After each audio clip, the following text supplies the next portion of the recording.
National medico organisation Telangana ఆధ్వర్యంలో ప్రముఖ రచయిత సిరివెన్నెల సీతారామరాజు శాస్త్రి జగమంత కుటుంబం నాది పేరుతో హిమాయత్ నగర్లో కార్యక్రమాన్ని ఏర్పాటు చేశారు. సిరివెన్నెల సోదరుడు శ్రీరామ్ మనతో ఉన్నారు. అద్భుతమైనటువంటి కార్యక్రమం ఏర్పాటు చేశారు. ముఖ్యంగా ఏంటంటే ఈ రోజుల్లో చాలా అవసరమైనటువంటి ఈ కార్యక్రమం. మనం మన కోసం ఎలాగ బతుకుతాం, సమాజం కోసం బతకాలి, సమాజానికి మనం ఏదైనా చేయాలి అనేటువంటి ఒక అద్భుతమైనటువంటి ఒక ఉన్నతమైనటువంటి ఆదర్శంతో ఈ నేషనల్ మెడికో ఆర్గనైజేషన్ అనేటువంటిది ఆవిర్భవించింది. దాని ద్వారా అనేకమైనటువంటి సేవా కార్యక్రమాలు నడుస్తున్నాయి. ఈ సందర్భంగా ఈరోజు ప్రత్యేకంగా మా అన్నయ్య గారు సిరివెన్నెల సీతారామ శాస్త్రి గారు రాసినటువంటి పాటలను పాడుకుంటూ ఆ పాటల్లో ఉండేటువంటి సందేశం ఏదైతే ఉందో దాని నుంచి స్ఫూర్తి పొందాలి అనే ఉద్దేశంతో ఈ రకమైనటువంటి కార్యక్రమం చేయడం అన్నది చాలా చాలా ముదావహం. ఇది పనికొచ్చేటువంటి పని. ఇదేంటే సమస్యలు రావడం, అన్నయ్య గారు ఎప్పుడు కూడా పాజిటివ్ యాటిట్యూడ్, ఒక ఆశావాహ దృక్పథాన్ని ఎప్పుడు కూడా ఆయన ప్రమోట్ చేసేవారు. ఆ ఆశావాహ దృక్పథం అనేటువంటిది ఉంటే మనం సమాజంలో మన జీవితంలో ఏదైనా సాధించవచ్చు. దాన్ని బేస్గా తీసుకుని ఈరోజు కేవలం మనం ఎప్పుడు కూడా సీరియస్గా ఉండాల్సిన అవసరం లేదు. ఫన్ అండ్ సీరియస్నెస్ రెండు దే కెన్ గో టుగెదర్. ఒకటి రెండు కూడా అంటే మనం ఆనందంగా ఉంటూనే చక్కని పనులు కూడా చేయొచ్చు, అంతే తప్ప ఎప్పుడు కూడా చాలా గంభీరంగా ఉండాలని లేదు. ఈ పాటలు పాడుకునే కార్యక్రమంలో ఆ పాటలు ఆహ్లాదం కోసం, ఆనందం కోసం నడుస్తూ ఉంటాయి. దాంతోపాటు దాని వెనకాల అంతర్లీనంగా ఉండేటువంటి సందేశాన్ని కూడా పొంది డాక్టర్లు అందరూ కూడా, ఈ వైద్యులు అందరూ కూడా స్ఫూర్తిని పొంది సమాజానికి మరింత సేవ చేద్దామనేటువంటి కంకణం కట్టుకున్నారు. చాలా చాలా సంతోషమైనటువంటి విషయం. సిరివెన్నెల గారి పాటల్లో మాస్ సాంగ్స్ అయినా, కమర్షియల్ అయినా, ఏదైనా కానీ ఫిలాసఫీ తప్పనిసరిగా ఉంటుంది. ఫిలాసఫీ అంటే ఏ పాట తీసుకున్నా కానీ ఫిలాసఫీ ఎందుకు ఒక పబ్ సాంగ్స్ తీసుకున్నాను అంటే ఎందుకు అంటే కుటుంబం నుంచి అంత ఫిలాసఫీ అంటే కుటుంబం ఇన్స్పిరేషనా, ఏది ఇన్స్పిరేషన్ కాదు? అన్నయ్యకి ఇన్స్పిరేషన్ అంటే మా నాన్నగారు డాక్టర్ సివి యోగి. ఆయన ఎప్పుడు చెప్పినా ఎప్పుడు మాట్లాడినా సనాతన ధర్మం గురించి మాట్లాడేవారు. సనాతన ధర్మం ఏం చెప్తుంది, సనాతన ధర్మం దేనికి, సనాతన ధర్మం జీవితం కోసం చెప్తుంది. జీవితాన్ని ఏ రకంగా మనం ఆనందదాయకంగా అలాగే ఒక పర్పస్ తోటి బతకాలి అనేటువంటి దాన్ని ప్రతి అంశంలోనూ కూడా, జీవితంలో ఉండే ప్రతి అంశానికి కూడా సనాతన ధర్మం ఒక మార్గాన్ని చూపించింది. ఆ మార్గం ద్వారానే మనం జీవిస్తే చాలా సులువుగా ఏ రకమైనటువంటి ఇబ్బంది లేకుండా జీవితం గడుపుతూ కూడా మన జీవితానికి ఒక సార్థకత సాధించవచ్చు. ఈ తత్వం ఏదైతే ఉందో, ఫిలాసఫీ ఏదైతే ఉందో అది మా కుటుంబంలో మా అందరికీ కూడా వంట పట్టింది. దానివల్లనే ఏ పాట రాసినా ఆ పాటకి, ఆ సందర్భానికి డెఫినెట్గా సరిపోతుంది. ఆ పాట మా సాంగ్ అయితే మాసు, చిన్నపిల్లల సాంగ్ అయితే చిన్నపిల్లలు, పెద్దవాళ్ళ కోసం అయితే పెద్దవాళ్ళం, ఫిలాసఫీ అయితే ఫిలాసఫీ, ప్రేమ అయితే ప్రేమ. ప్రతి దాంట్లోనూ కూడా జీవితం ఉంటుంది. జీవితంలో ఇవన్నీ భాగాలే. ఆ జీవితం ఏ డైరెక్షన్లో వెళ్ళాలి అనేటువంటి చెబుతూ ఆ సినిమాకి కానీ తన వృత్తికి కానీ ఏ రకమైనటువంటి భంగం లేకుండానే ఆయన తన ఫిలాసఫీని చేయడం అనేటువంటి ఆయనకి భగవంతుడు ఇచ్చినటువంటి గొప్ప వరం. అటువంటి పాట రాయగలగడం, ఆ పాట రాసి ఆయన సిరివెన్నెల గారి పాట, సిరివెన్నెల గారు వేరు కాదు. ఆయన ఏం రాసినా ఆయన జీవించిందే రాశాడు. ఆయన మనసా వాచ కర్మణ అంటారు కదా, ఈ మూడు కూడా కోయించే డైలాగా, ఈ మూడు కలిసేలాగా ఆయన జీవించారు. అదే ఆయన అంత ఉన్నత స్థానానికి తీసుకెళ్ళిందని నేను అనుకుంటాను. ఇండస్ట్రీకి కొత్త తరం రచయితలు వస్తుంటారు, రాయాలనుకుంటారు. వాళ్ళందరి కోసం సిరివెన్నెల సీతారామ శాస్త్రి పేరుతోటి ఒక పురస్కారం పెట్టడం కానీ, అవి 2 తెలుగు రాష్ట్ర ప్రభుత్వాన్ని కుటుంబం నుంచి కోరే అవకాశం. యాక్చువల్గా ఈ సిరివెన్నెల గారి పేరుతోటి తానా వాళ్ళు ఆల్రెడీ ఒక పురస్కారం పెట్టారు.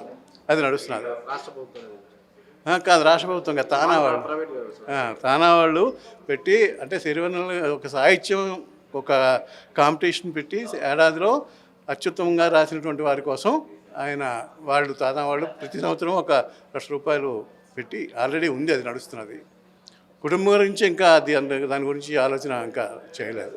నేషనల్ మెడికో ఆర్గనైజేషన్ తెలంగాణ ఆధ్వర్యంలో జగమంత కుటుంబం నాది అనే కాన్సెప్ట్తో రచయిత శ్రీ సిరివెన్నెల సీతారామ శాస్త్రి గారి ట్రైబ్యూట్గా కార్యక్రమం నిర్వహించారు హిమాయత్ నగర్లో. వారి సోదరులు వెంకట్ మనతో ఉన్నారు. సార్ చెప్పండి సార్. నమస్తే ఎలా చెప్పండి. అనిపిస్తుంది సిరివెన్నెల గారి మీద అంటే డాక్టర్స్ పెట్టిన ప్రోగ్రామ్? చాలా చాలా స్పెషల్గా అనిపించిందండి, చాలా గొప్ప కార్యక్రమంగా.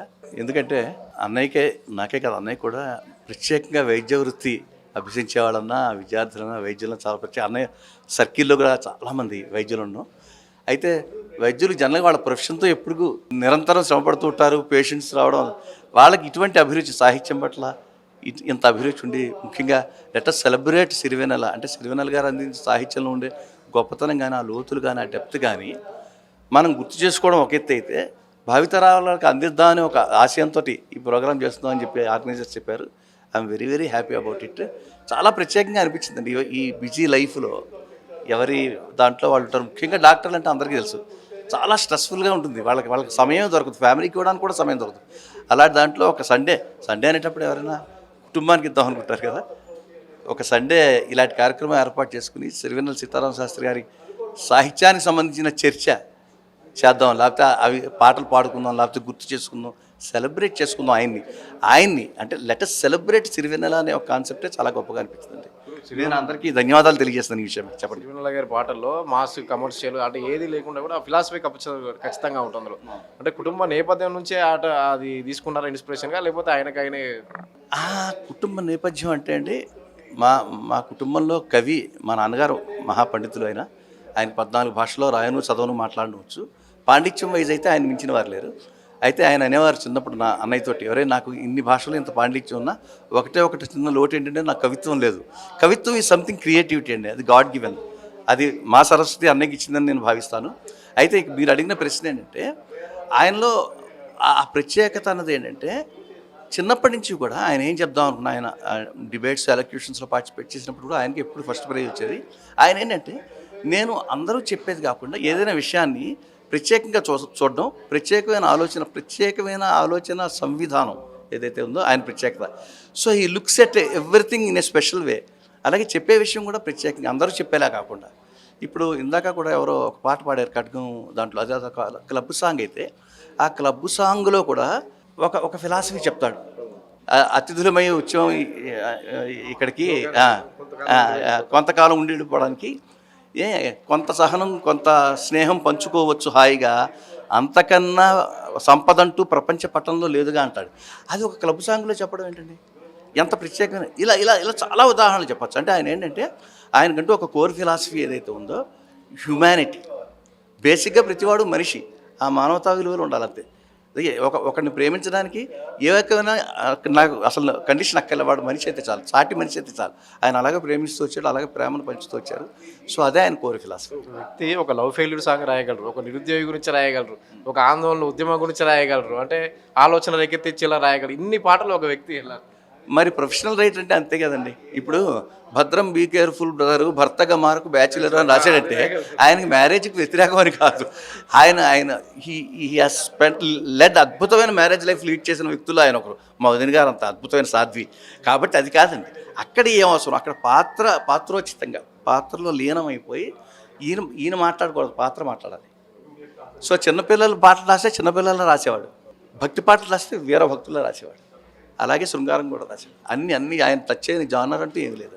కుటుంబం మొత్తం 3 అన్నదమ్ములు అని చెప్పారు. మీలో ఎవరికైనా సాహిత్యం మీద సిరివెన్నెల గారు కాదు అభిరుచి అయితే ఉంది తప్పిస్తే పెద్దగా అభినవేశం లేదు.